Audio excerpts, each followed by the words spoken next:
Hello, I'm Mike Tessino with Emerson, and I'm sharing more tech tips to help you get the most value from your FB Series Flow computer or FB3000 RTU. Today, I will be demoing how to set up an alarm using the intuitive alarm templates in FBxConnect. Specifically, I will first create a pressure alarm, and after that, show you how to create a custom general purpose alarm from any numeric parameter in our FB Series Flow computers or FB3000's database. I have a FB3000 RTU for this demo, but these features also apply to the FB Series Flow computer as well, though the quantity of general purpose alarms will be slightly less on the Flow computers. To find the alarm display, navigate to the Configure tab, then the Alarms menu item. On the Alarms display, there is a drop-down that allows you to select the pre-configured alarm you want. For today's example, I've already got a static pressure simulated input connected up to the first analog input on the module I've got installed in the second slot. So I will select that in the alarms drop-down. As you can see, there are numerous fields on the alarms template you can configure, starting with the tag to better describe the alarm in the drop-down. You can also configure with the radio buttons your high, high, low, and low alarm limits, and enable and disable them as well.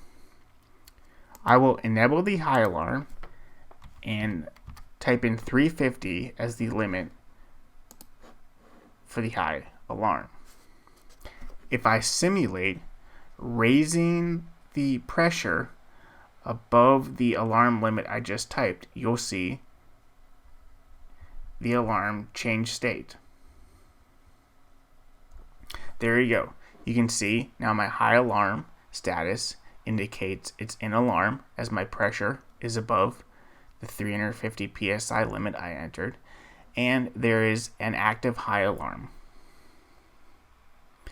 Also, at the time the value exceeded the alarm limit, the alarm log would indicate that this static pressure alarm went into high alarm state. In addition to the various high and low alarm limits, we have an alarm deadband. The deadband field sets the value in engineer units that is an inactive zone above the low alarm and below the high alarm. The purpose of the alarm deadband is to prevent alarms from being set and cleared continuously when the input value is oscillating around the alarm limits. This also prevents the alarm log from being overfilled with data. Another great feature is the rate of change alarm, which alarms based on the speed of variability in the value. In the drop-down menu, you can see we provide options for positive change, negative change, and both directional changes. We also have a configurable time period, which sets the time duration in seconds,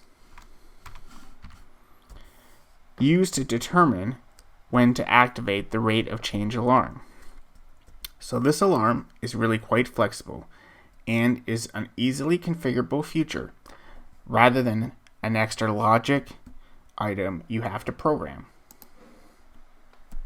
When I drop my simulated alarm value back down quickly, you can see the rate of change alarm status appears because the value changed by over 100 psi in the 3-second time period. Also, the high alarm was cleared as the value is now below that limit. We also have a number of configurable general purposes alarms that you can see in the drop-down menu here. When you select a general purpose alarm, you can use the point picker in the value to alarm field by clicking this box with 3 dots here, and then you can pick any numeric value in the database.